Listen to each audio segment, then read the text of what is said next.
First, the confession. It is indeed a frightening thing to go down on one's knee in front of Gareth Evans, the Chancellor.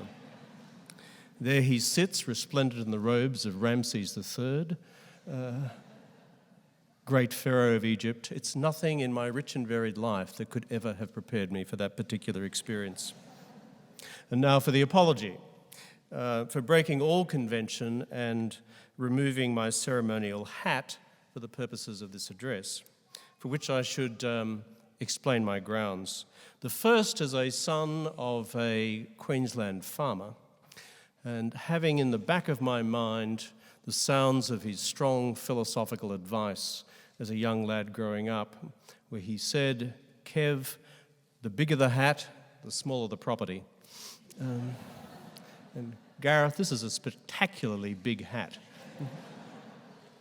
And second, as the Chancellor would know in particular, our friends in the media delight in nothing more than having film and photographs of those of us in political life wearing silly hats. And this, Gareth, is a spectacularly silly hat. Finally, my appeal, and that is for those of you who have come to listen to and see genuine brains and beauty and insight, then you've come to the wrong session, because that was my wife Therese's session this morning. She delivered a spectacular address. With me, you get the consolation prize. I'm the political handbag of this operation. And Therese, your speech this morning I found genuinely moving. It's an honour to address this great Australian National University and you, the graduating class of 2016. I remember sitting in this hall, this very same hall, 35 years ago, when I too graduated. You should be proud of what you've achieved. As you've just heard, it doesn't come easily. I know I was proud of what I achieved way back then in the Mesolithic period. Your family should be proud too. Are you proud families?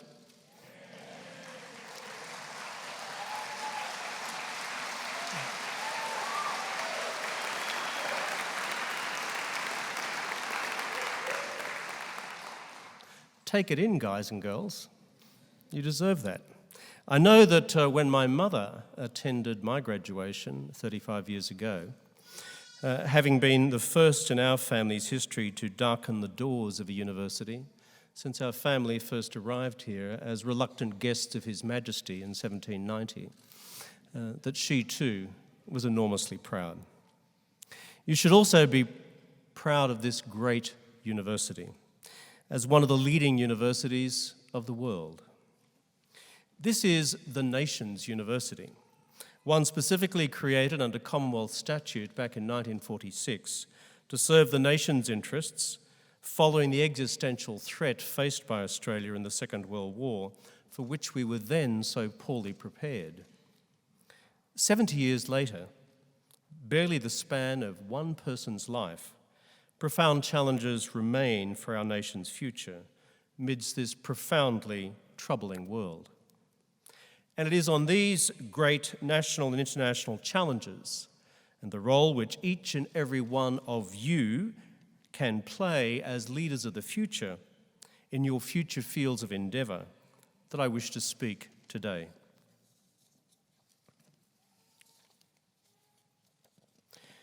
We live, friends, in deeply unsettling times, in a deeply unsettled world, where once again the great questions of war and peace rumble across the international headlines. Casually, almost as a matter of routine, as if we have somehow become inoculated to their meaning. We live too in a troubled country, with growing uncertainties on how we carve out our economic future. We also live, some of us, in troubled communities where the politics of race once again raise their ugly head.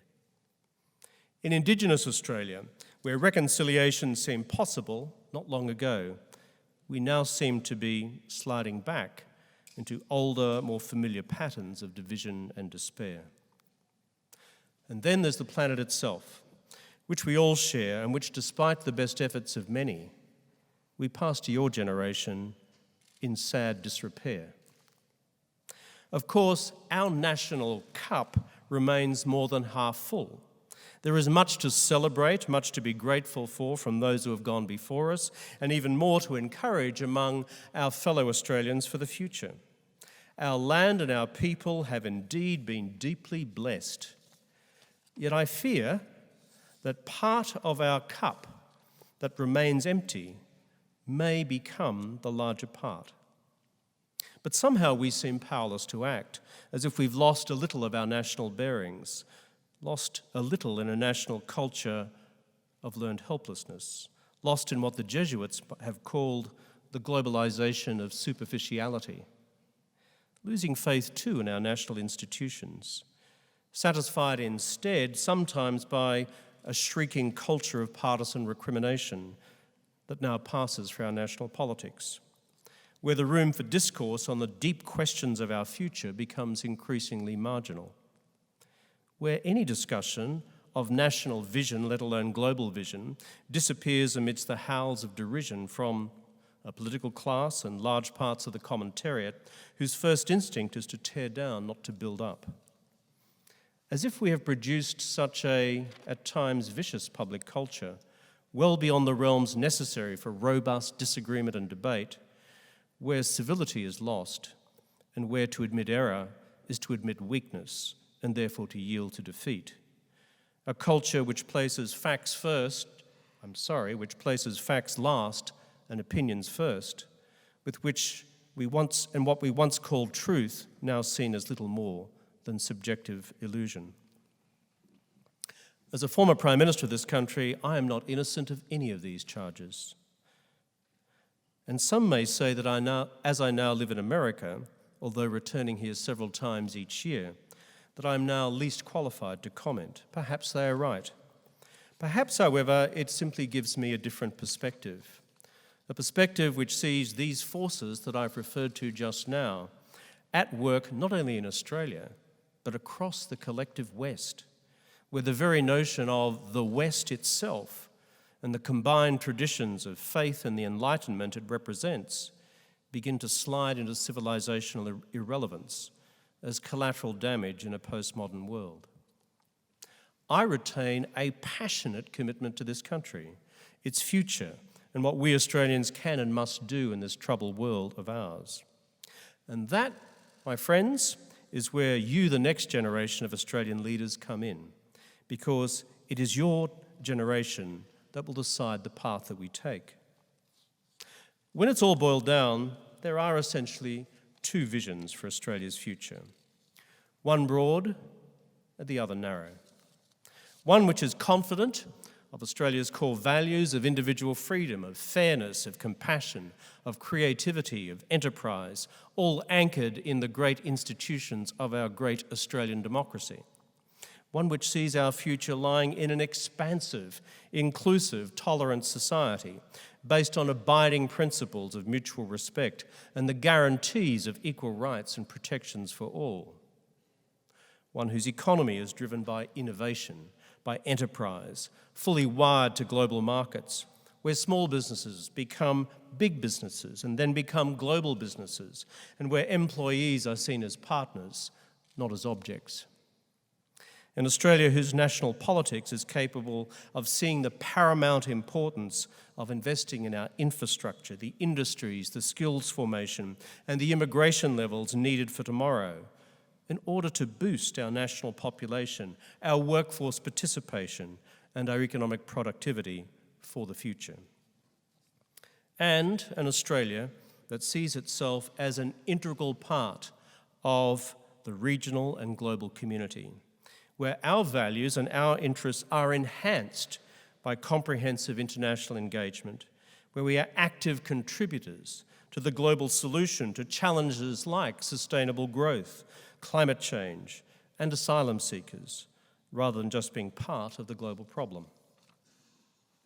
That is one vision for Australia. That is one course for the future. And there is, of course, an alternative Australia, a society which is insular, judgmental, intolerant of diversity, retreating to the illusions of a racial and cultural lager, the legacy of what we thought was now a long-distant past. Or an economy governed by some of the self-congratulatory arrogance we see from some of our corporate elites, who, after 100 years, have failed to produce a single memorable made in Australia global brand. Content instead with the comfortable confines of a domestic market of 24 million people, and content too with the market seen by the rest of the world as little more than a middle-sized treasure island. Or a politics content with the continued appeasement of the mining majors, as if these corporate beer moths should mystically be equated with the national interest, nourished by the illusion that the mining boom would somehow magically last forever, which it has not, and that building a more resilient economic foundation based on national broadband, higher education, and the industries of the future, reinforced by strong immigration, was somehow redundant.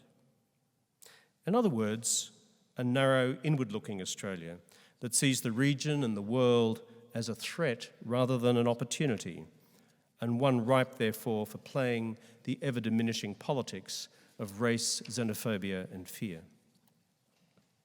My friends and you, the graduates of this year, I believe that these are the alternative futures we face.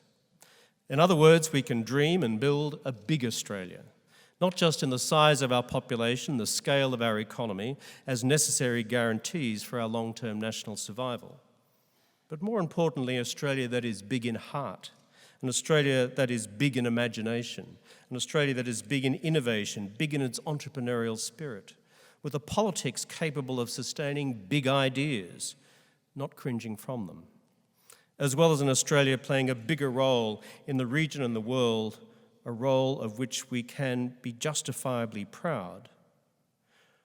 Or the alternative, a small Australia, a small-minded Australia, increasingly disappearing into itself. Friends, graduates of this great university, I stand unapologetically for a big Australia, which is why I'm here among you today. I'm here to gently encourage you, if I can do that. In whatever path of life you choose to take, pursuing your areas of passion, of fascination, and vocation, pursuing them to the full, but always deploying the talents that you have for the many, not the few. Each and every one of you will be leaders in your own right. You may not know that now. I had absolutely no clue when I was sitting in your position 35 years ago. Leadership is not about the title that you might have now or into the future. Leadership is about the values, the ideas, and the initiatives you bring to the table in your family, your workplace, your enterprise, your community, your country, and in the world at large. And whether together, this great national family of ours can paint a bigger, broader canvas of this, our country, Australia, for its future. As what Gareth once described, as a good international citizen in this, our troubled world. That's the challenge I'd like to leave with you this afternoon. And I'm confident, having watched you walk across this stage, each and every one of you are capable of rising to the challenge in your own fields of endeavour. So let us go together to prosper this Commonwealth of ours, Australia, and, in the words of our visionary Federation fathers, work together for the common Australian good and the good of all humankind. I thank you.